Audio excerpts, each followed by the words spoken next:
Okay. Well, what do you five want to talk about today? Anything in particular?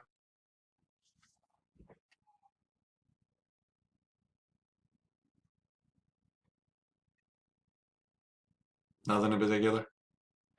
You're all good? Fortunately, I don't have the textbook, so I'm sure I would have some questions for you, Gotcha. but brief information. I don't know what I've been taking notes of from the last two. We basically covered all of chapter one and chapter two already.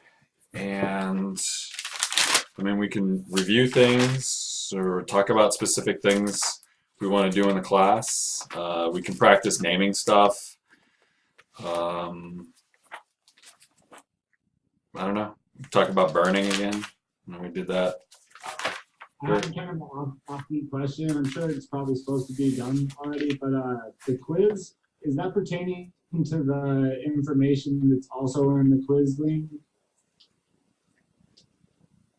There's, Um, there's the, like an article and then there's like a quiz. That's for the quiz, right? Correct. There's a PDF.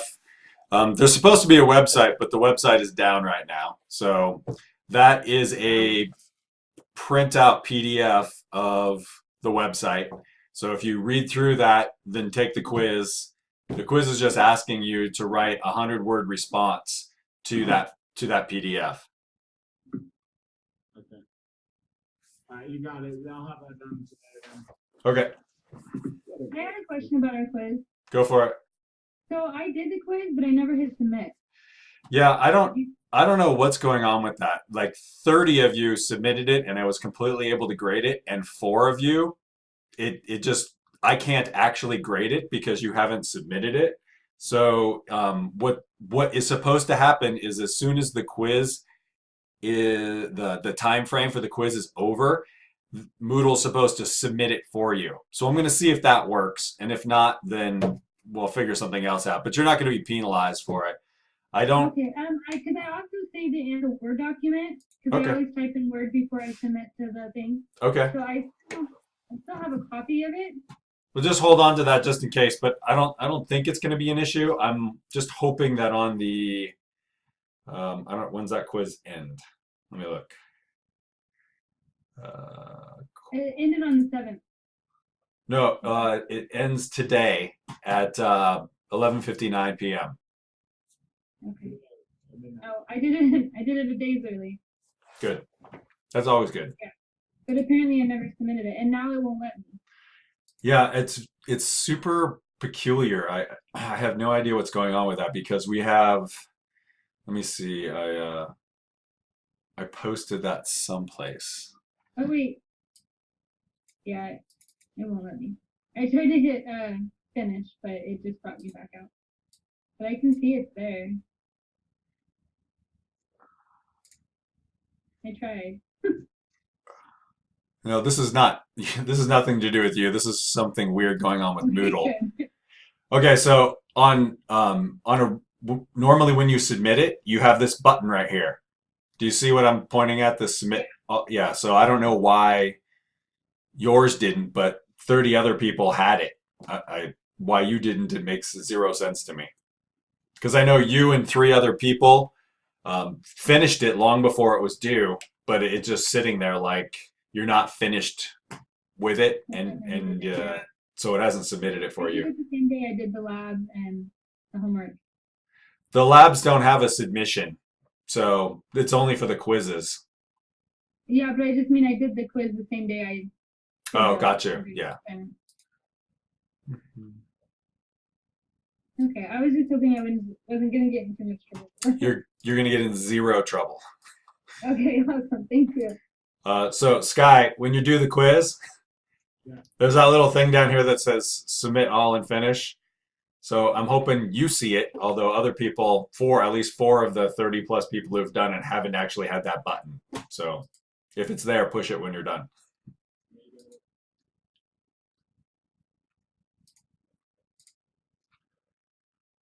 Uh, let's see.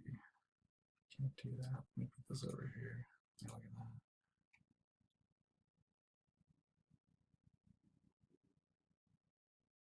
I have a random question. Go for it.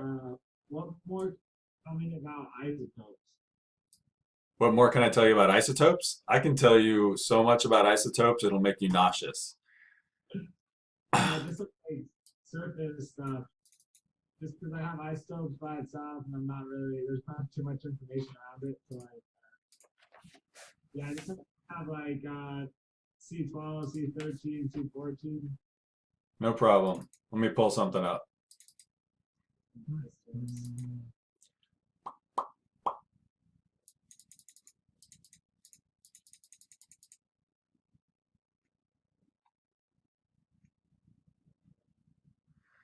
All right, share, this, share. Okay, you guys seeing that Word document? Yeah. All right, so an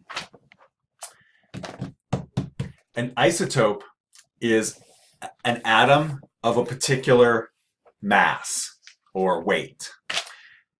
When I'm looking at any given atom, whatever atom I'm looking at, it has a certain number of protons. That's what makes it that atom. So if I've got an atom and it has 1 proton in it, that's hydrogen.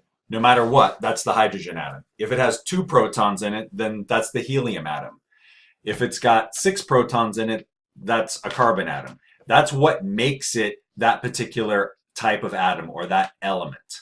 But you can modify how much that particular atom weighs by adding or subtracting neutrons to it. So what an isotope is a particular atom of a particular mass. So even though all sodium atoms have 11 protons, most of them have 12 neutrons, but they don't all have to have 12 neutrons. So this particular sodium atom right here, it has to, since it says Na, that means sodium, and since it's a sodium atom, it has to have 11 protons, and it has to have 11 electrons. That's what makes it an atom. But this particular sodium has a mass of 23. That's because the proton has a mass of 1, and the neutrons have a mass of 1. And I've got 11 protons, and I've got 12 neutrons. So you just add these two numbers up, and that gives you your mass number. But, like I said before, not all sodiums have 12 neutrons. This sodium I have down here only has 11 neutrons in it. So that makes the mass number 1 less. So when we're talking about isotopes, all we're talking about is 2 atoms that are exactly the same type of atom, but they have different masses because they have different numbers of neutrons. And that doesn't change anything about the chemistry of that particular atom. If you ate a sodium that had 12 neutrons in it and another one that had 11 neutrons in it, you'd have no idea. The reason you'd have no idea is the reason a sodium atom tastes the way it does is because it has a certain number of electrons, and that number isn't going to change because its proton and electron number have to be the same. Is that more clear? Yeah, a little bit more clear. Shane, what were you going to say? We have deuterium for heavy water and whatnot. Yeah, so the 3 easiest ones, let me just put it right here. It doesn't really matter.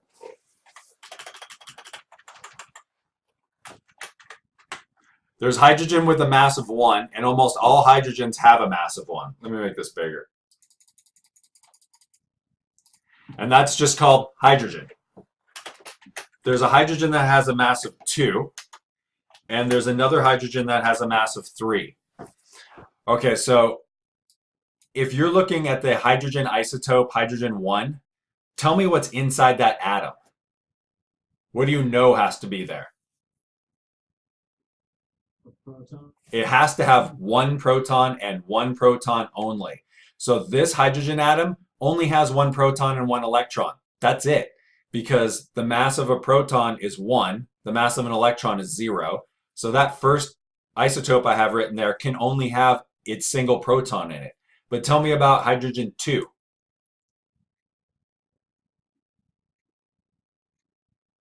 And I'm guessing it would have another like 2 protons. No, if it had 2 protons, then it would be helium. Okay. So every single time you see an atom that's got an H as its symbol, how many protons does that thing have? 1. least one. Just one, not at least one. It can only have one. If it's a number other than one, then Then you're not talking about hydrogen. Does that make sense? Yeah, because I have He and then it has two. Okay, that's helium. So He has 2 protons in it, and all He atoms have only 2 protons in them. If I change the number of protons, I do not have He anymore. That's not helium I'm talking about. If it has 2 protons in it, it's helium. So these are 3 different isotopes of hydrogen, and each one of them has how many protons in it? Should have one. Yep, that's it. Each one has 1 proton. So the first one has its total mass is only 1. So it only has 1 proton and 1 electron. That's it. But the second one, we already said that it has to have 1 proton, and it can only have 1 proton. So how come its mass is 2? Where's the other mass number coming from? A neutron. A neutron, exactly. So hydrogen 2 has 1 proton and 1 neutron, and Shane knows what its common name is. Yeah, deuterium. It's deuterium, exactly. Okay, so then, Like it's a very common thing in use of heavy water too, which is essential for nuclear reactors. and the sun. Yep. Hi, Deanna. Okay, so what about that third one? How many protons are in H3? Should just be one. Still just 1, but it has a mass of 3 now. So what is its, how many neutrons does it have? 2. Yep, it has 2. So these are the only 3 isotopes of hydrogen that we've ever found. And hydrogen 1 is by far the most common. And deuterium is not, it's uncommon. It's certainly uncommon, but it's not impossible to find. And the same thing with tritium. There's even less of it, which is the name for H3. Just one second.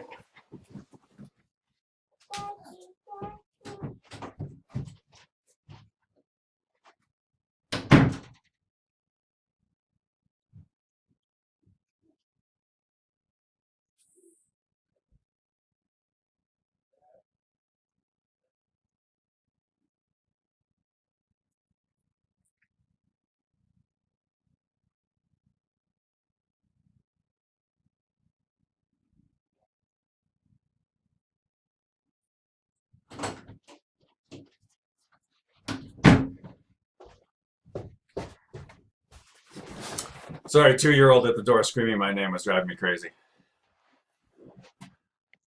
Okay, so if I'm looking at this first one, this guy has, by definition, it has to have 1 proton.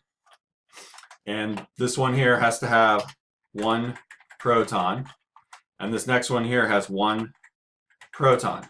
And it has each of them have 1 proton because that's what makes it a hydrogen. So this first one, how many neutrons does it have? 0. 0. The second one? 1. Let me just do that. And then the next one? 2. That's it. So that's the crux of what an isotope is. So isotopes of a particular element all have the same number of protons, but their number of neutrons can vary. So it's not usually a big deal, but it can be a big deal. So hydrogen is not radioactive. Hydrogen 2 is not radioactive. Hydrogen 3 is radioactive, which means it will decay. And do you guys know the company Swiss Army? They make watches, and on some of their watches they have a paint, and inside the paint they have tritium. So yes, you would be wearing a little radioactive paint on your wrist, but the only radiation that it gives up is too short to be problematic for you. And the cool thing about it is it never ever needs to be put into the light to glow in the dark. It glows in the dark for about 12 years. So no matter what the situation is, it could be in a desk drawer for a year. You pull it out, you still see it. So that's why they did that. It's not the first time that humans have painted watches with radioactive materials. Does anybody know of another terrible instance where that happened? Take that as a no. Only other instance I could think of is dealing with pottery back in the 80s and whatnot. Oh, it was before the 80s, but the pottery thing is kind of cool, although scary. So if you're ever at a yard sale and there's an obnoxiously bright orange plate or bowl, go over to it, pick it up, flip it over. If it says Fiestaware, buy it. And then sell it on eBay for like $500. The paint that they used in the Fiestaware orange paint has uranium in it. It is absolutely radioactive, but it's only a problem if you were to chip some of the paint off and eat it, which, I mean, obviously you wouldn't do that. But just if you happen to run across it, or maybe like a grandparent or something like that that has really crazy orange plates, and it's Fiestaware, yes, those plates are worth a great deal of money because they're very rare. Where were we? What were we talking about? Oh, the watches. So during World War I, the U.S. Army decided that it wanted to give all the GIs watches that they could see no matter what. And so they painted the dials with radioactive paint that had something called radium in it. The reason that was a big problem is it was all hand done. Do you guys know how you make a paintbrush have a very, very fine tip? You put it in your mouth. You put it in your mouth. So it was about 10 women who painted all of the watches for all of the American Army people, which was like hundreds of thousands of watches. And after about 18 months, they all had terrible diseases. And then within 2 years, they were all dead.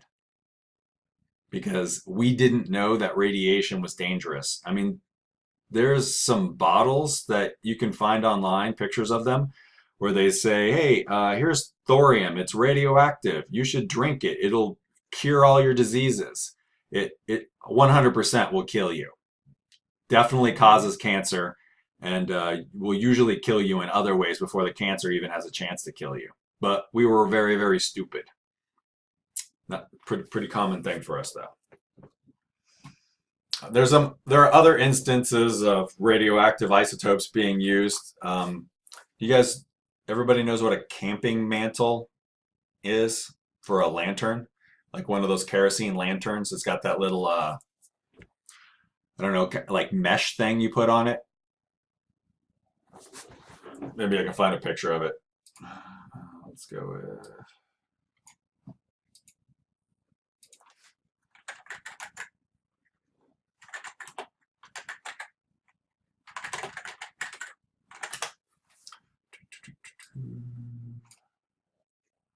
So something like,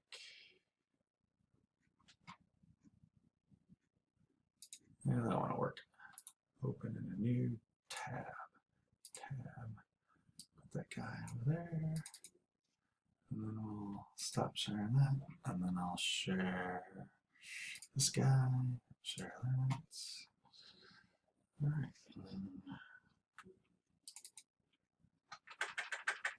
right. You guys familiar with that thing? If not, this where the flame happens, great.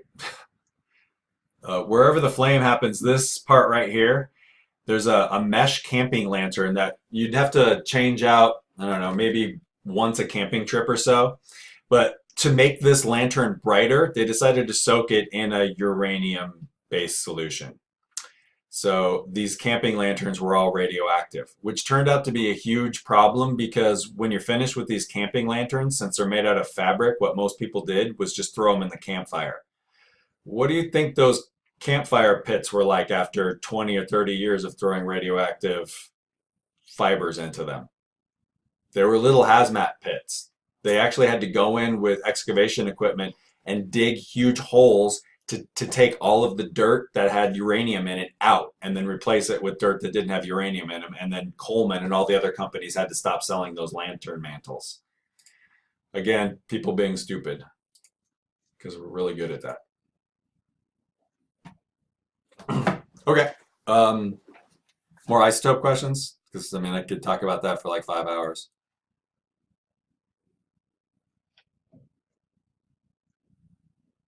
Anybody else have anything they want to ask about?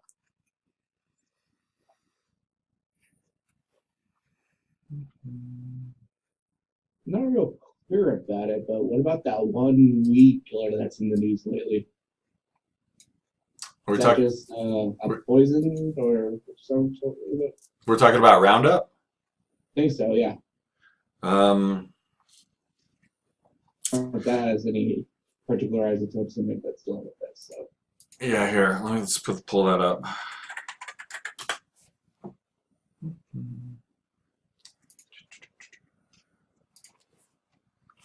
Let's go with.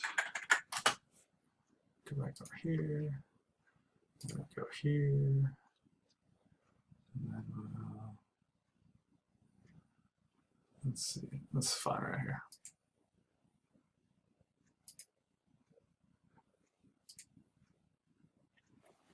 Are we all seeing this wiki page on the glycophosphate? Mhm.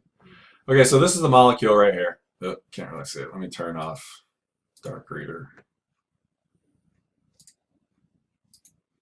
All right, so here's the molecule. Nitrogen in the middle, phosphate groups, phosphoric acid kind of groups, and then another acid on the far right-hand side. The issue is there's been a lot of study on that molecule directly, and there isn't a definitive explanation as to what it can do to a person or to a living organism. But there's a lot of information out there from studies that show that we're not 100% sure what's going on, but there's something going on. We just don't know what's going on. So California has banned using it. The EU has severe restrictions on it. What it does is just interrupts the cellular photosynthesis ability of the plant. So you just turn photosynthesis off, and by stopping an enzyme from doing its job. And when that happens, then obviously the plant dies. So you can't spray this on anything unless the substance that you're spraying it on has been genetically modified to take care of that molecule. So there are plants out there that you can spray Roundup directly on, and it won't kill the plant because the plant is like ready for this molecule, and it's got ways to stop it from bothering the plant. So does anybody know why that might be a problem? Or why people have a problem with it? I mean, doesn't it, like in India, maybe I'm thinking of the wrong thing, but yeah, I just am reading that Monsanto's on here too. Doesn't it just kill a lot of other stuff? Well, it'll kill any plant that it comes in contact with. Well, it's saying that, I don't know. What? No, I honestly don't know. Okay. So the real issue is when you teach a plant how to be Roundup ready, then what ends up happening is other plants figure it out too. If you can make a plant do it, then the plant can do it itself. So what you end up having are dandelions or ragweed or some other weed that you don't want that all of a sudden doesn't care that you're spraying Roundup on it. And so now what you have is a plant that you can't kill. And that becomes a serious problem when they crowd out the crop that you're trying to grow. So if you're trying to grow a bunch of corn or soybeans, you can't grow the soybeans because you're throwing Roundup on it and it's not killing the weed because the weed's modified its own genes. So Roundup doesn't affect it. And then that thing becomes uber powerful. It's sort of like making really powerful bacteria because we use a lot of antibiotics in the plant world, if that makes any sense. Same thing with the antibacterial soap that, Yes, absolutely. Yeah, we've overdone the bacterial stuff, and now the bacteria has figured out what we're doing to kill it, and it's working its way around. And then you end up with stuff like MRSA, which is just a strep, but it's a strep that doesn't care about antibiotics and just kills you anyway. The weirdest thing about Roundup is they use it as a way to dry out grains and corn after it's been harvested. So they'll actually douse all of the stuff that they just picked with the combine, and then now you've got all of this Roundup residue all over the food, which is probably why people have problems. This is my guess as to why we've got a lot of people thinking they're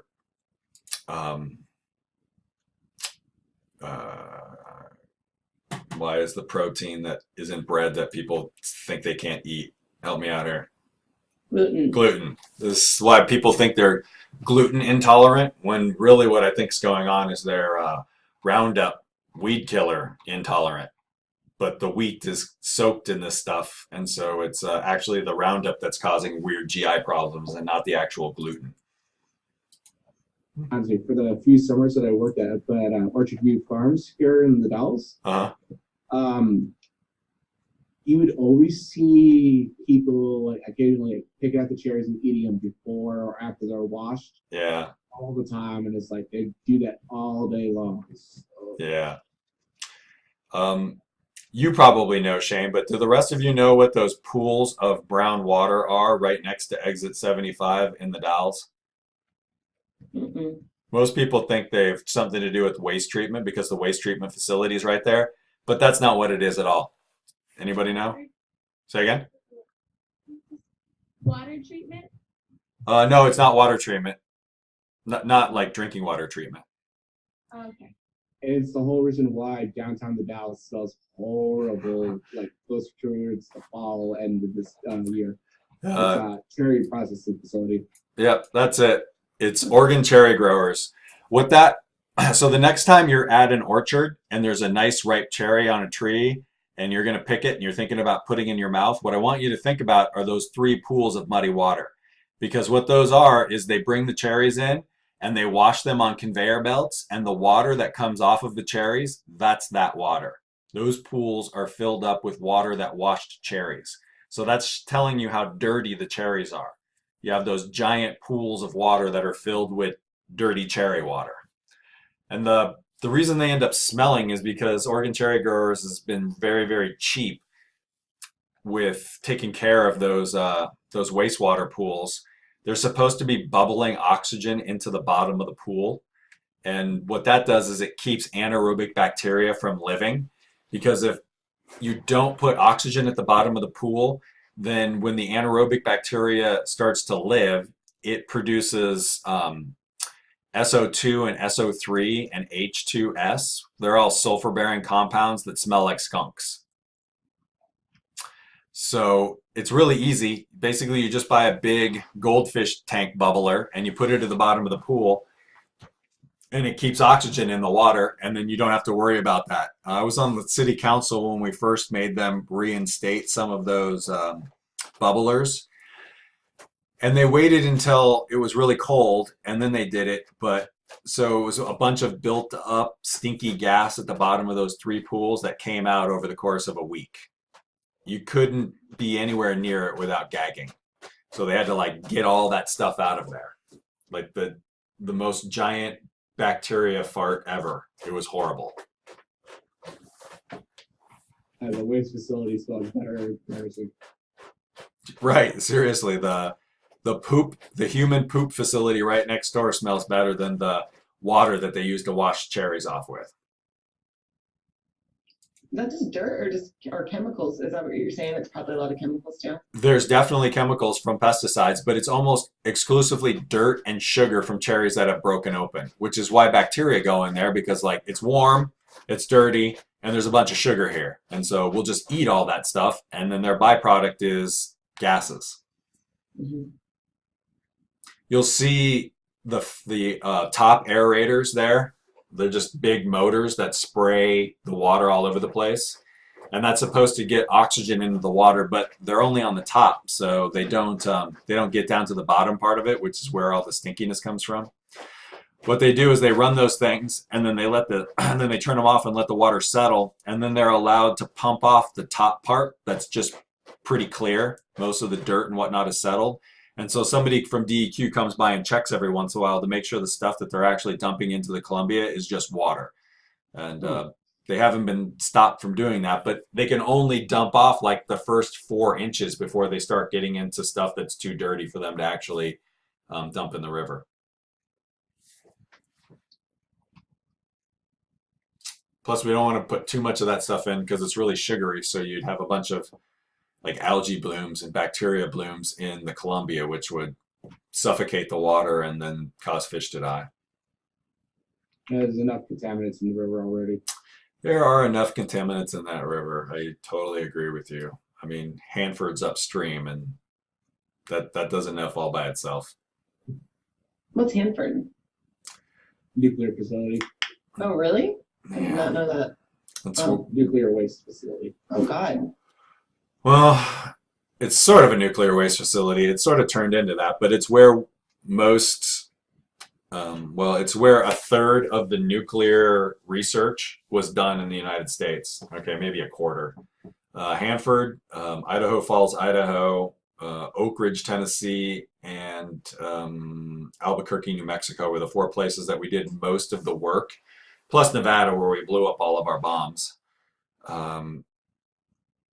Yeah, so there's what Hanford has turned into is the place where people put their waste, but it's got a bunch of waste of its own, which is a problem because the tanks that they put the wastewater in have rusted, and now they're just seeping into the water table and into the Columbia. Maybe it's where they took all the radioactive camp dirt. Possibly. My guess is they didn't take it there, though, but that would have, at least they get them all in the same spot. Yeah. Unfortunately, they built Hanford too close to the river and too close to the water table, so they're having lots of problems with it now. Plus, just with all the shipping and stuff that goes in that river, I mean, Yeah. I believe. Well, we could take the dams down and that would stop. Yeah. Okay. Yeah, we wouldn't have to have the river dredged every few years. Yeah, the kayakers are probably like that. You guys know what Celilo Fall looked like before they put the Dallas Dam in? There's native fishing. Yeah. Actually, the current. And the falls there were really epic. Yeah. Kayakers. Kayakers, yeah. I remember hearing old tales from some of the old folk in town, like you're able to actually walk across the Columbia River during the winter sometimes because it would just freeze over. That's why the Dalles is called the Dalles, because the Dalles means the steps in French. And they would say that you could step across the river because of all those rocks that go halfway out into the Columbia, and then Shane's right, it would freeze, and then you could make it all the way over. Not anymore. The dam heats up the water on the other side, so it's never ever going to freeze.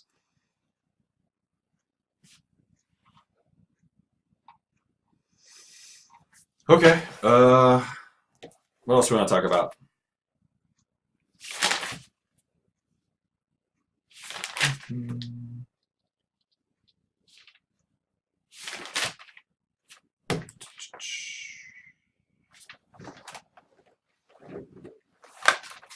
I know the book talks about scientific notation and parts per million and parts per billion, but we're really not going to talk about the math associated with any of this stuff. The only thing I'll say about that is just because something is like a parts per million number, that doesn't mean that there isn't a lot of it around. There still is a lot of it around. I'll show you. Let's see. Pull this guy up. New blank. All right, so 6.0 to 10 carats 2, 3. All right, so let me share that. Share. Are you guys all seeing this number I have here? Mm-hmm. Okay, so this is the number that is called the mole. It's what chemists, The mole? the mole, yeah. It's what chemists use to count atoms and molecules. What is all right, there's supposed to be a multiplication sign. What do you guys know what that number is mathematically? What does it mean when we're talking about 10 to the 23rd? 10 and 23 zeros. 10 and move the decimal place over 23 spots. So we'll put 206 and then 4, 5, 6, 7, 8, 9, 10, 11, 12, 13, 14, 15, 16, 17, 18, 19, 20, 21, 21. So there's the number. That's what a mole is. Why in the heck would I need a number that is that big? There's million, billion, trillion, quadrillion, pentillion, oops, hexillion. So 602 hexillion. Why do I need a ridiculously big number like that? It's because atoms are so unbelievably small that if I don't have that many of them, I really don't have very much at all. If I had that many hydrogen atoms, the atoms of hydrogen would weigh 1 gram. So even though I've got a ridiculously large number of them, they're so darn small that even if I have that many of them, they still don't equate to very much. If I had that many water molecules, it'd only be 18 milliliters, which is basically about a mouthful of water. It's like many people don't realize it, but it's like at any point in time in our lives, we may have drank some heavy water and we wouldn't have realized it. Oh, every time you drink water that's got deuterium in it and probably tritium in it. But there's just so little of it that it doesn't make a big deal. It doesn't make a big difference. So let's talk about parts. I drank too much of it. Parts per. I think the number is 15.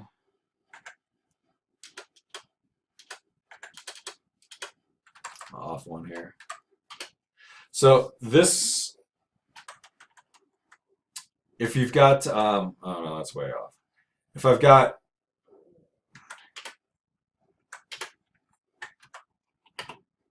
if I've got 1 million particles, 1 million water molecules, it is acceptable to have 7 lead atoms. So that doesn't seem like very much, right? I drank a million water molecules and only 7 of them are lead. So once I've reached that point, I'm okay. But if I go to 8 leads, then I'm not in compliance and it's got too much lead in it. But look at what a million is compared to 602 hexillion. It's a drop in the bucket, right? So if I'm going to take a drink of water, and when I take a drink of water, I drink this many, how many millions are in this? Look at how many orders of magnitude you have to deal with. 3, 6, 9, 12, 15, 16, 17 orders of magnitude. So that means I have to put 17 zeros behind this 7 here. Or, sorry, 11 zeros past this. 1, 2, 3, 4, 5, 6, 7, 8, 9, 10, and 11. All right, so those commas are all in the wrong spot.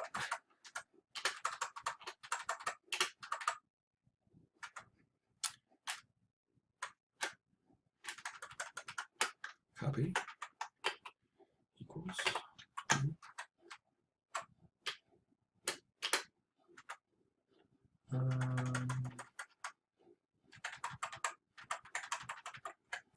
So what is that, 700 trillion? Yeah, 700 trillion. So if you take one regular glass of water, one regular sip of water, it is legally okay for you to drink 700 trillion lead atoms. Does that seem It good? reminds me of like rat poop and ketchup. Like factories have a certain amount they're allowed to have Yeah. in product. Or a certain number of rotten tomatoes are okay to go past you on the conveyor belt. Yeah. Yeah, Or same. how the ancient Greeks used lead pipes for water transportation. Yeah, that didn't work out so well for them. I'm pretty sure that's what ended their reign because they all went crazy. So the reason that something that seems insignificant, like in a part per million or part per billion, is because you drink or eat so many molecules that you end up, if it's only something like 7 parts per million, you're in the billions level of whatever that thing is that you're eating or drinking in this case. Do you guys know where Flint, Michigan's level of lead in the water is? Mm-mm. Everybody's familiar with Flint, Michigan having a huge problem. Yeah.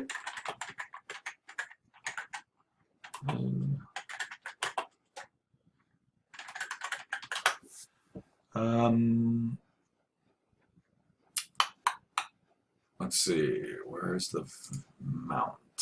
So again, you're supposed to have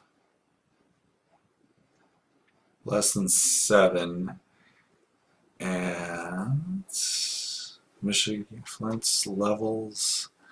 Let's see.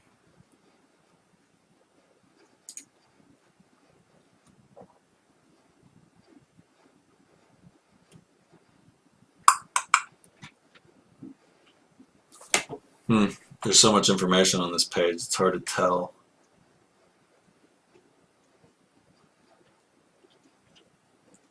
I don't have an exact number, but the last number that I saw showed that the level was in the hundreds of parts per million instead of the 7 that it's supposed to be. Do we know why that happened? Why they'd been a town for, I don't know, 70 years and didn't have an issue. Does anybody know why?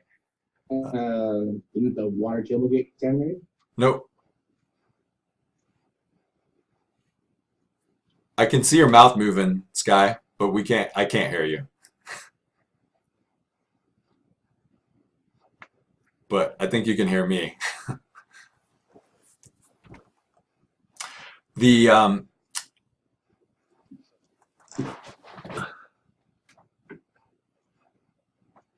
No, good guess though. No, but good guess. The mayor that was elected in 2014, 2014, is a Republican, and he decided that he wanted to privatize a bunch of things that the state or the city was doing to save costs. So he transferred ownership of the entire city water supply to a private firm, and the private firm decided to not use this particular chemical on the pipes. And the pipes were made out of lead, and lots of pipes are made out of lead, but as long as the pipes themselves don't corrode, you're okay. And so they had been adding this corrosion prevention chemical for like a decade, 2 decades maybe. And this company decided to save some money and not use the corrosion prevention chemical anymore. And then all the lead pipes started corroding, and now you can't turn back. They are just dumping lead into the water supply. So they're literally running all of their water through pipes that are rusting lead pipes. And that's where the problem comes from. So now what they need to do is they need to dig up all of the pipes and replace all of them. Flint, Michigan is a very large city. 100,000 plus people live there. So what's 100,000 people? Gresham? Maybe? Beaverton probably? I don't know. Yeah, that's a several-year-long project. Let's see. Population. Okay, so Gresham is 111,000 people, so that's just about right. Beaverton is 97,000. Think about Gresham or Beaverton, those cities having to dig up every single water pipe they've got going to every single house and business, running down every single street. How long that would take and how much money that would cost. That's what Flint's dealing with right now. Replacing every single pipe. So Few bucks. a few billion bucks for a town that's doesn't have a lot of money.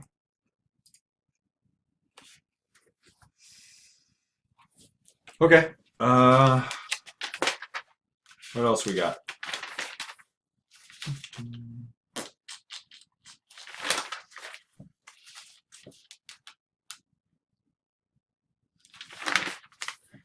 You guys are okay with talking about what's in the air or what's in your breath?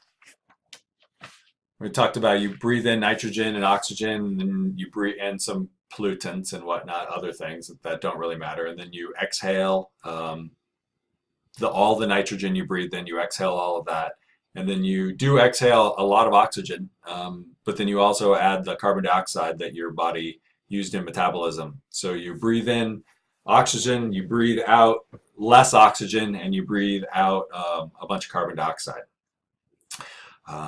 If you have to give somebody rescue breaths, does that make sense?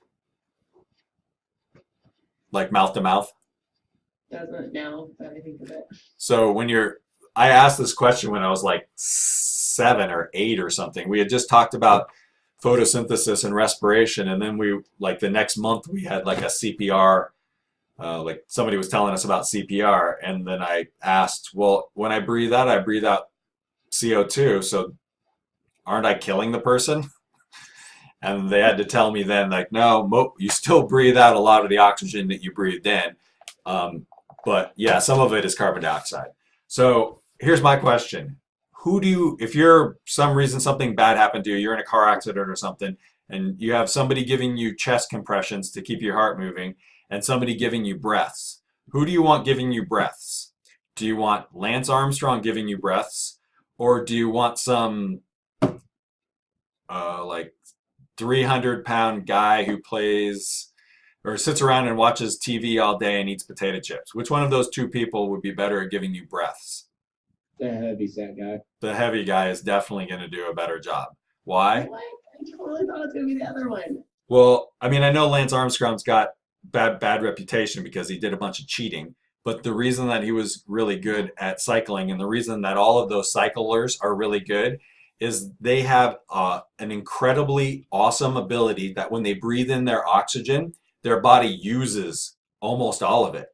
So when they breathe in the O2, and when they breathe out, it's hardly any oxygen actually leaves their body. So Lance would be a terrible person to give you rescue breaths, because he'd basically just be blowing carbon dioxide into your body, because his body is so efficient at using oxygen. But the heavy guy who's been eating potato chips for the last 10 years, he has no cardiovascular ability, right? His VO2 max is crap. So he breathes in oxygen, he breathes out almost all of the oxygen that you just breathed in. So he's the person that you want. You want some out-of-shape person giving you rescue breaths, but you want Lance giving you compressions, because he could do it for weeks, never tire out. Do you know what they use to do the chest compressions? The song that you're trying to, it's Staying Alive when you're doing those. It's the one you should think in your head as you're doing the compressions. The doctor told me that. I'm unaware of When that. you take you just think of that song. Got it. Yeah. No, that's good to know.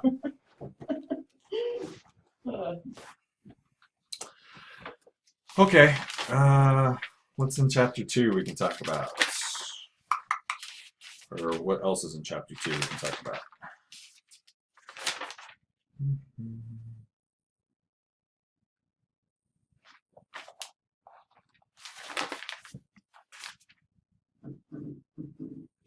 So there's chapter 2 talks a lot about ozone, and the book is a little,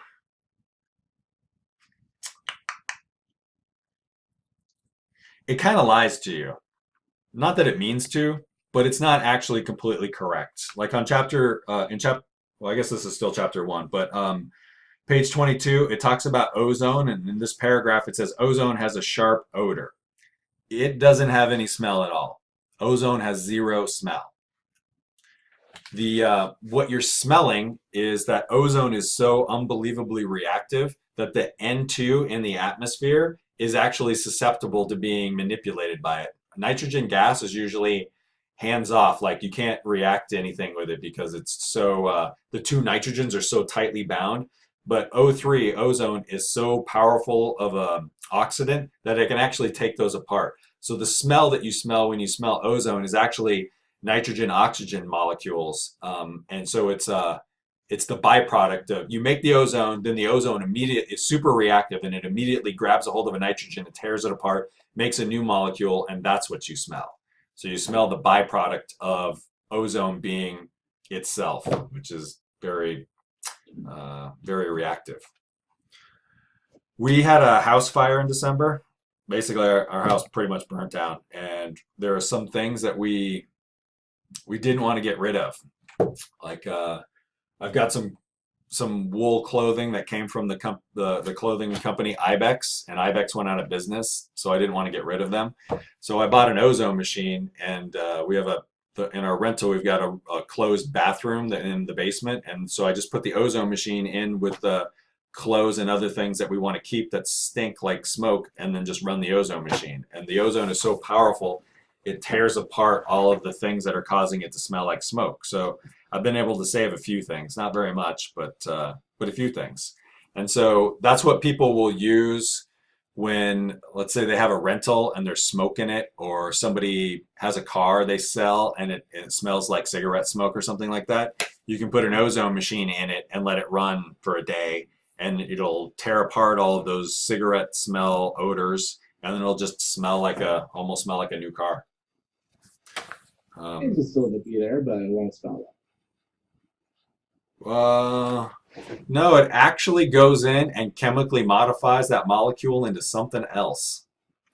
It's the bad thing about ozone is it's so powerful that you can't have that around you, because then it starts doing that to stuff in your lungs, and you obviously don't want the cells in your lungs being torn apart by the ozone molecule. Okay, so breathing.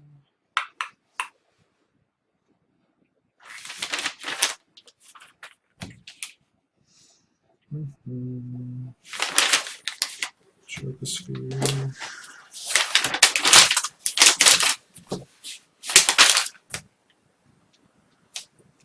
Are you guys all feeling pretty comfortable with naming compounds? The covalent ones, the non-metal compounds? I heard somebody talking, but I didn't catch that. Oh, sorry, I feel pretty confident with it. Okay, good.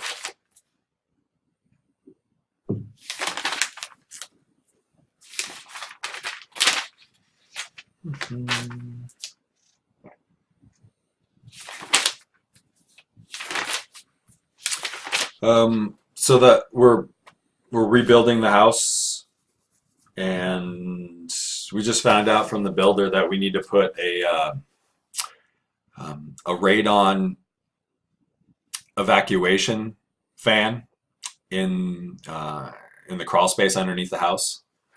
I was unaware that Hood River County had such a high radon level. Do you guys know why that's an issue?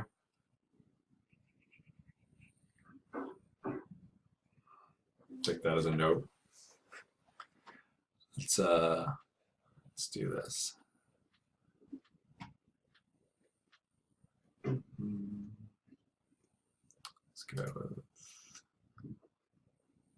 whiteboard. I don't know, can I use the whiteboard? All right, so let's clear everything. I'll pull this guy over here. So, no, I can't get that over there. All right, so I'll try my best. Maybe I can use lines. Oh, there's a box. There we go. Wait, that's not a box. Draw a box. That's not a box.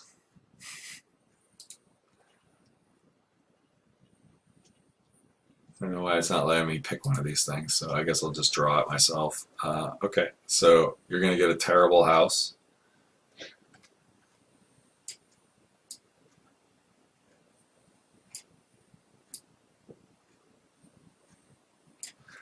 And can I pick a different color?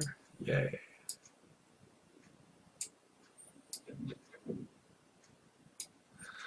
Okay, uranium will be found in the soil. There's a little bit in the soil all over the place, but evidently the Hood River County area has a large amount of uranium in the soil, most likely because there's a volcano here. Uranium is radioactive, and the uranium will actually turn into different things, turn into thorium and radium, a couple of different types of lead, polonium, and whatnot during the course of its decay, and then eventually it just turns into lead that's totally stable. So all the uranium that we have on the planet is slowly turning its way into lead.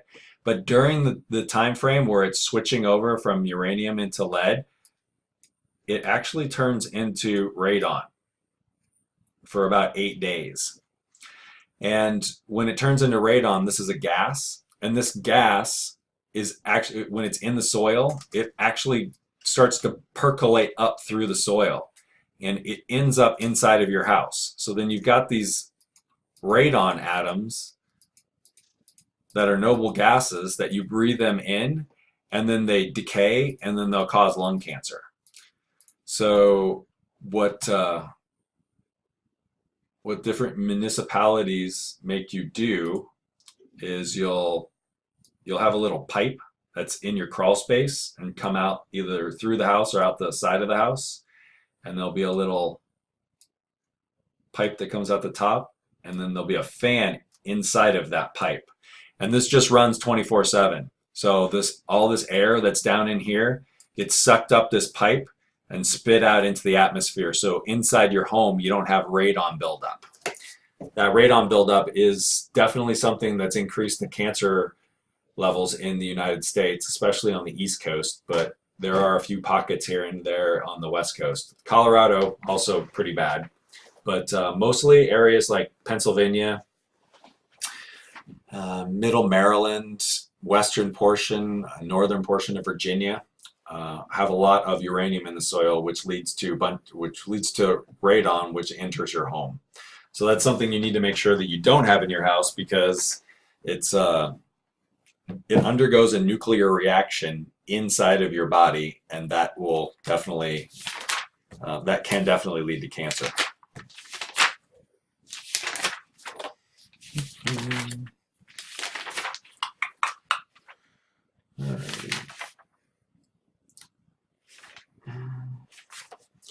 Let's put up a periodic table again.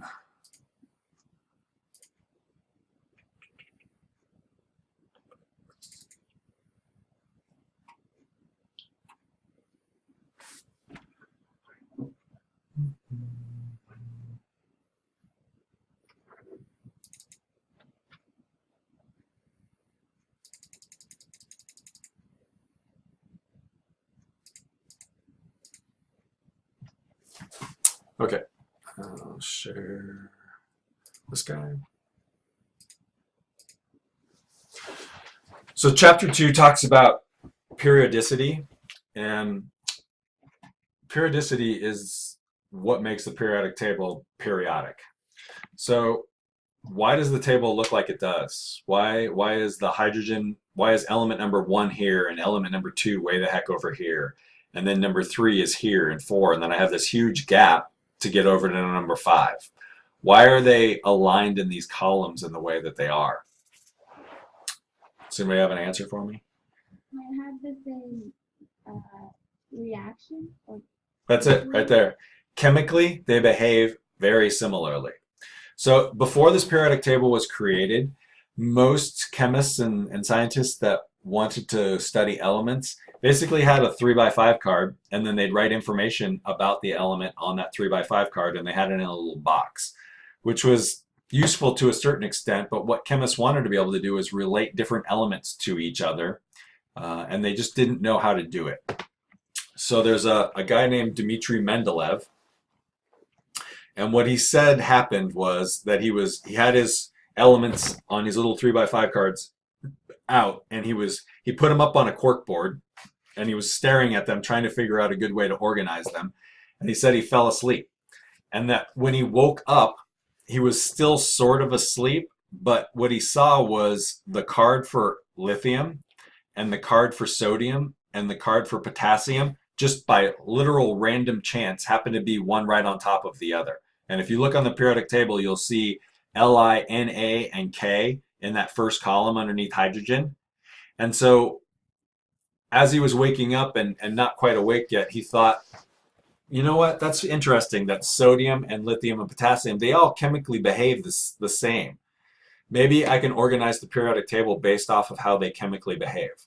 So what he did was he looked up the properties and different chemical reactions of those elements, and he takes sodium and he says, okay, so I know that sodium reacts with chlorine, and when that happens, I get 1 sodium and 1 chlorine in the molecule. So the formula for table salt is NaCl.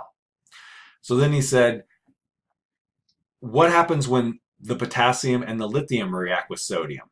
And what it turned out is lithium makes a 1-to-1 ratio with chlorine, and so does potassium. So the formula for lithium chloride is LiCl, and for table salt, it's NaCl, and for the potassium one, it's KCl. So he thought he was onto something.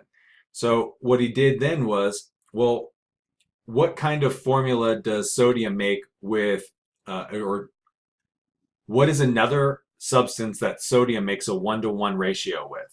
So what he did is he found that sodium makes a 1Na, 1F molecule. So that's sodium fluoride. And so if he's onto it, if he's got something here, if this is going to make sense, then the lithium and the potassium also need to make a 1-to-1 ratio with fluorine. And it turns out that they do. So he really thinks he's got something. So then he looks and finds another substance that makes a 1-to-1 ratio with sodium, and it's bromine. And lithium and potassium are also 1-to-1. And then he finds iodine, and all 3 of them make a 1-to-1 ratio. So what he does is he puts all the elements that make a 1-to-1 ratio in separate columns. And so then he also finds that rubidium does the same thing, and cesium does the same thing, and francium hadn't been found yet, so he didn't have to worry about that. So lithium, sodium, rubidium, cesium, and potassium are all in the same column because they all make a 1-to-1 ratio with chlorine. So those guys all get to be called alkali metals because they all do the same thing. And so because he found out that the fluorine, chlorine, bromine, and iodine all made a 1-to-1 ratio with sodium, he put them in the same column on the other side of the table, and those end up being called halogens. We don't have to worry about 85, AT, astatine, or the last one, number 117. 117 we made, so there's really none of it around. But the AT, there's like a teaspoon of it on the whole planet, so we don't have to worry about that thing either. So what he did is he went through the table and he figured out all the elements that react the same as other elements ratio-wise. And so everybody in the second column reacts the same way with, say, a chlorine. And everybody in the boron column, the column that starts with element number 5, reacts the same with chlorine. And the carbon column does the same thing. And the nitrogen column does the same thing. And the oxygen column does the same thing. Everybody in those columns behave the same with a particular element. So each of these substances are in the column that they're in because they chemically react the same as everybody else in that column. And we talked a little bit about this, I don't know, maybe the second class, but look at element 29 and then 47 and 79. Do we know those guys? I'm cheating, but there's copper. 29. And then what other ones are there? 47 That's silver. and 79. Gold. Gold. Does it make sense that those 3 elements are in the same column? Yeah. Those 3 things behave similar to each other, right? They're very hard to rust. So because they're very hard to rust and because they're lustrous, we've made them into coins and we've made them into jewelry. Because I know if I give somebody a gold coin or a silver coin or a copper coin, they know that that thing isn't going to corrode, that they're still going to have it when they want to use it to buy something else. You wouldn't give somebody a zinc coin because the zinc it would chemically react with the air before you could ever like trade it to somebody else. So those guys are in the same column because they react the same. And that's the way it is for all the elements. So we probably know titanium as being a very light, very strong metal, and that same thing happens with the elements underneath it, zirconium and hafnium. They all behave very similarly to each other. What about like, let's see, I don't know, magnesium, calcium, barium, radium. Strontium, beryllium. Yep, they all chemically behave very similar to each other. When you put magnesium with chlorine, it takes one magnesium and you have to have two chlorines. The same thing with beryllium, one beryllium and two chlorines. One calcium and two chlorines. One strontium, two chlorines, and one barium and two chlorines. And also one radium and two chlorines, although that thing's radioactive because it's radium. But the same situation, they'll make the same kind of formula with each of those. If I pick the same nonmetal, they'll have the same ratio as everybody else in their own column.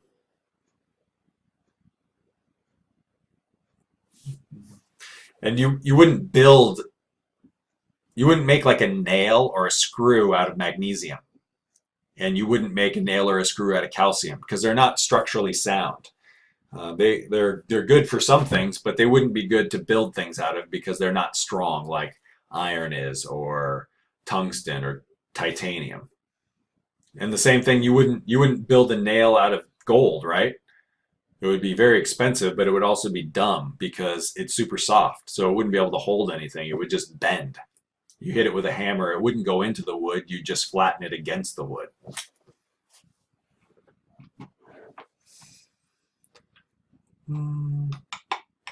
So that first column ends up being called alkali metals, and then the next one over is called alkali earths. And then if you jump over to the far end of the table, the last column is called the inert gases or the noble gases because they don't chemically react with anything. And then the fluorine column, those guys are all the halogens. And I'm sure you know that word, halogen. Where you know that from? Right. Well, From light bulbs. Okay, so what kind of properties do halogen bulbs have?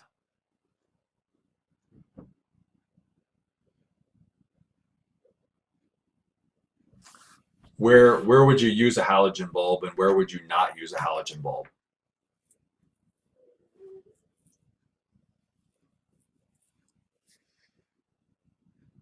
Nobody knows any halogen bulb uses, like where they get used most often? Are they well, on- interior, oh, sorry. interior of homes and whatnot. Interior of homes? Probably not. Interior of some buildings, but I wouldn't say a home. How about car headlights? We haven't heard of that usage. Have you like been on a road, come around a corner, and there's a car, and it seems like their headlights are unbelievably bright, and they're kind of bluish or purplish? Yeah. LEDs. Well, those are either LED bulbs or they're halogen bulbs. So the halogen bulbs end up usually giving a bluish purplish color. And that's great for driving around. It's also great for like surgery. It would be you wouldn't use a halogen bulb to take like your yearbook picture or wedding pictures. Where do people, or what time of day do people usually get like photos of the family, outdoor photos of the family? Do we know? When should people get their pictures taken? Outside? Morning or afternoon? The golden hour. So it's dusky, or as the sun's coming up and the sun's going down. The reason is because the color of light is yellowy orange. And what yellow orange does for you is it makes everything blurry. So if you have a pimple on your face, you can't see it because it's blurred out. But if I used a halogen flashlight on your face, that thing would like shine and be very, very clear. Because what blue light does is it makes everything crisp and clear. So purple and blue give very harsh contrast. And yellow and orange give blurred lines. Everything gets blurred. So do you want your headlights on your car to give you a blurred image of the road? like you're not sure where the road is and where the berm is and then where the dirt is. You want to know exactly where it is, right? So if you put the halogen bulbs in, it gives you a nice clear cut as to where the road is. The problem is they're usually too bright, they're not angled in the right position, and you end up blinding people. But if I'm driving a car and it's got a halogen bulb in it, my truck has halogen bulbs in it, and I can tell on the side of the road that that thing is not a bush, that that's a deer, and I need to slow down. But if my car headlights were a yellowish tinge, which usually what happens when you buy brand new cars, unless it's like a Audi or something like that, then I wouldn't know. That would just look like a bush to me. And so where else did I say you'd want to use a halogen bulb? Hospitals? Yeah, if you're in surgery and the surgeon is inside of you with a knife, you want him to know what is the blood vessel and what is the muscle and what is the fascia. You don't want him like blurred between the different organs and different substances or anatomies inside of your body. Everything needs to be crystal clear. There needs to be fine, definitive lines. So inside of an ER, the room always has very, very bright, very bluish tinted bulbs because that gives a crisp, clear, defined contrast between different substances. Reminds me of a certain color test where you take the spectrum and you place it in the water, and the deeper it goes, the more muted certain colors get. Yeah, for sure. Yeah, and I mean, this is the reason why the ocean is blue and the sky is blue. That process is called Rayleigh scattering. It's just the ability of certain colors of light to get reflected back in and other ones to not get reflected back in. They go any direction they want. And so you end up having a lot of blues reflected back when you're looking at the sky because there's water vapor in it and obviously the ocean made of water.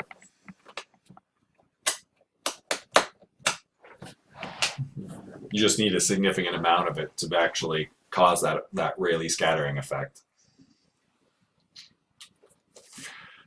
And I feel like I missed a question from you now that we're looking at this, Deanna. Last week, didn't you ask me a question about actinides and lanthanides? Mm-hmm. Yeah, I just don't know what those are. yeah, I never got to it. So let me pull up another thing so we can talk about it. Also, too, right now, I know this is off topic a little bit. I'm just wondering why cougars hunt at the worst times of the day that they can see, because it's sunrise and sunset, right? Yeah, but they don't care.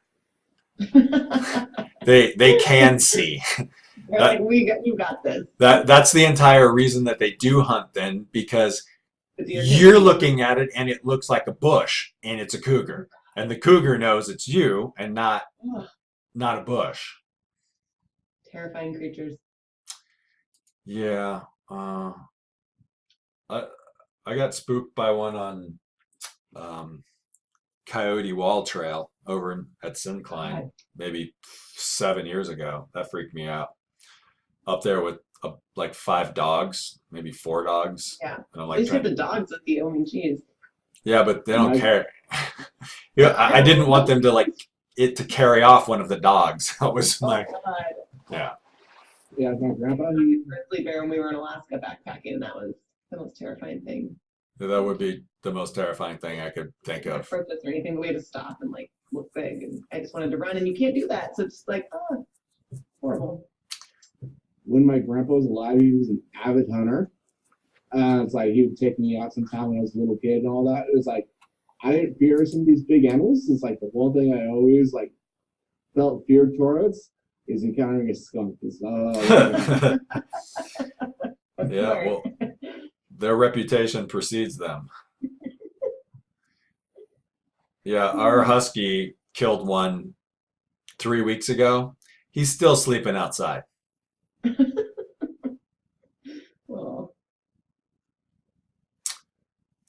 Sorry, I grabbed the wrong set of notes. I gotta open up a different. experience with the skunk. It's like I was like sitting on the side of the road like 3 o'clock in the morning and was like walking across town, so I was pretty tired taking a rest.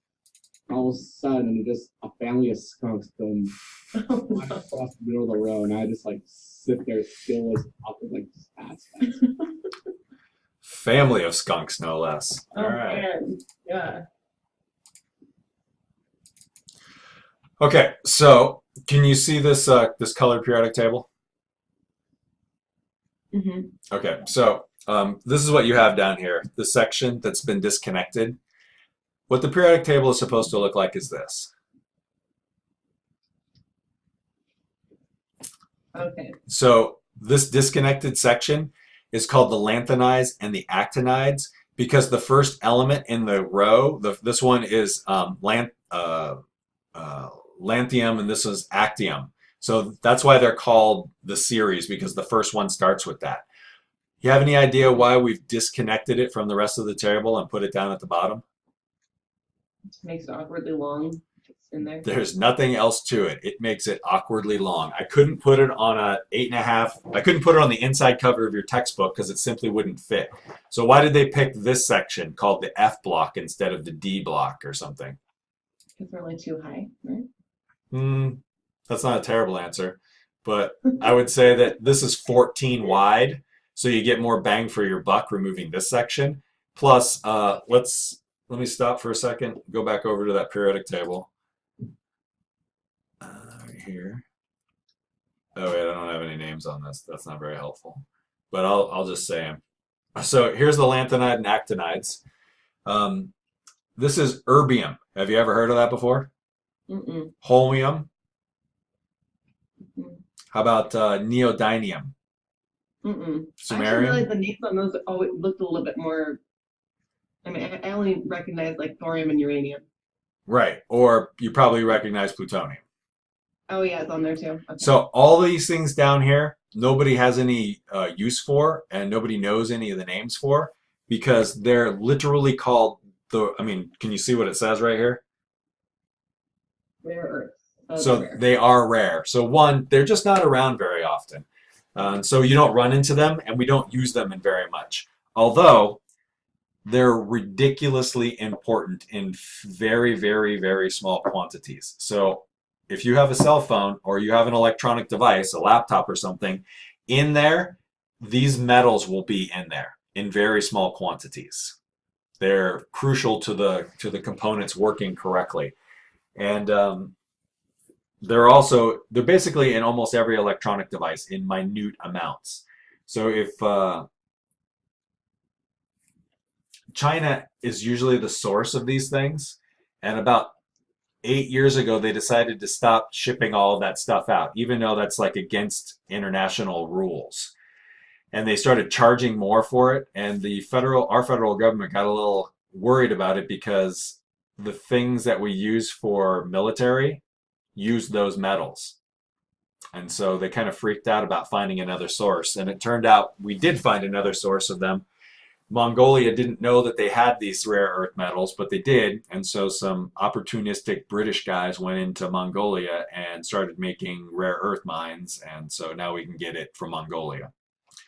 And they don't have a problem selling to us. I know that Japan also has a bunch of rare earth metals on an island off their coast. Oh, I didn't know that. That's interesting. That would make sense if it was an island in as far south as Japan wouldn't be able to go. The other sometimes people know number 60 is neodymium because they have ridiculously strong magnets. Like a pure neodymium magnet that's the size of a quarter would easily be able to pick you up off the ground. Wow. Not a problem. Pick me up off the ground. And then if you're a golfer, sometimes you'll have some of these metals in the face of the golf club because what's the purpose of the club? To impart energy in the ball. And what you don't want the club face to do is bend at all. So what they do is they make the club face ridiculously hard. So when the club hits the ball, the club doesn't bend in at all because that would steal energy away from giving it to the ball. So if you sprinkle in a little bit of these metals in the club's face and make an alloy, then you can make that metal very, very, very strong tensily, meaning it won't bend. if you did hit it against something really hard, it would just shatter on you instead of bending. So don't hit your golf clubs against like rocks and stuff. Just pick up, take the penalty, and drop in the grass. I think I done see two on some of these, but they're even became a scientist, like Einsteinium, Mendelevium. Yeah, those ones are man-made elements. So if you look on this periodic table that I have here, all of these ones that have parentheses around the molar mass, Okay. they're so radioactive that they're not around long enough for us to figure out exactly how big they are. So we're just sort of like half-ass guessing. And so they're all radioactive. The only ones that we have any use for, plutonium. I mean, you know, we can make bombs out of that. Does anybody know what the good use of plutonium is? Batteries. This sounds like a terrible thing, but a person who needs a pacemaker will have a plutonium-powered battery placed inside of them. Does it sound like a good idea to put a radioactive substance inside of somebody's chest, especially when they've had a heart condition? Whatever the lesser of two evils is, what's going to help you live longer? The answer is you can either put that plutonium battery in there that's going to last 10 years, or every 3 months you get to go back in, get cut open, and have somebody change the batteries out on your pacemaker. So they decided that it was less risky to put the plutonium-powered battery pack inside of a person than constantly undergo surgery. I think now that we're pretty good with inductive charging, that maybe you could build a mattress that was a huge inductive charger, and then you could just charge them up like you can charge up your rechargeable toothbrush or those cell phones that charge wirelessly. Like maybe we could go that route. The other element that we have a use for that we made is americium, number 97, right next to it. It's in probably half the smoke detectors in the world. But outside of that, all the rest of them, they have no practical application. But we're still trying to make stuff to see if it can do something. Well, as long as we keep on using particle colliders and all that, we'll definitely find some more of them. Yeah, we'll see what happens after 118. Maybe number 119 is a magnificent, awesome element that we can do lots of stuff with. Don't know until we make it, but we'll see what happens when somebody makes that element. For all we know, some of the higher, ones can be found naturally, but not, be anywhere near here. Yeah, you don't know. Could have been made in a, I don't know, black hole that gave up some of its mass and it's floating around. We just haven't seen it yet. Okay, I think that's all I got for today. Next Tuesday we'll start in talking about stuff from chapter 3. And when's the exam? You guys supposed to do that. So by the 24th. So the quiz it opened up this morning. So the exam that's for chapter 1 and 2, it opened today and it'll close in 2 weeks. So you can take it during that time and anytime you want. Is it timed? Yeah, it's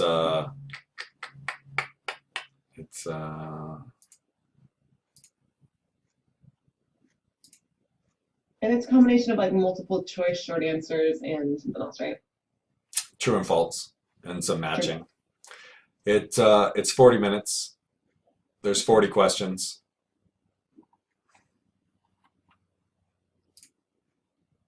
When is it due? By the 24th, so 2 weeks from today. Hey, I'm trying to figure out what to choose as a topic for my paper.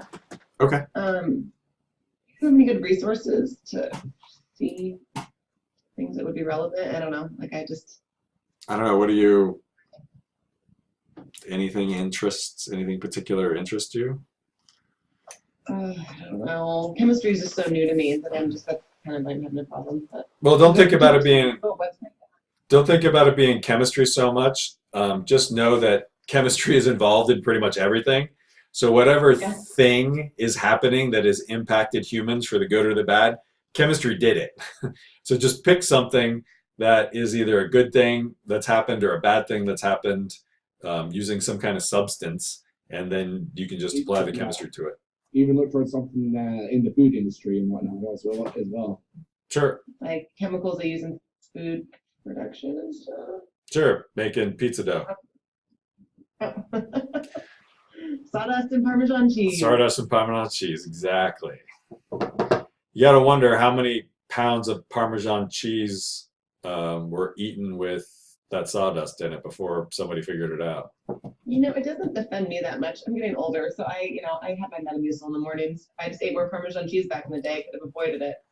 There you go. I mean, that's maybe they should market the Parmesan cheese as having high fiber because they put Yeah. sawdust in it. Ugh.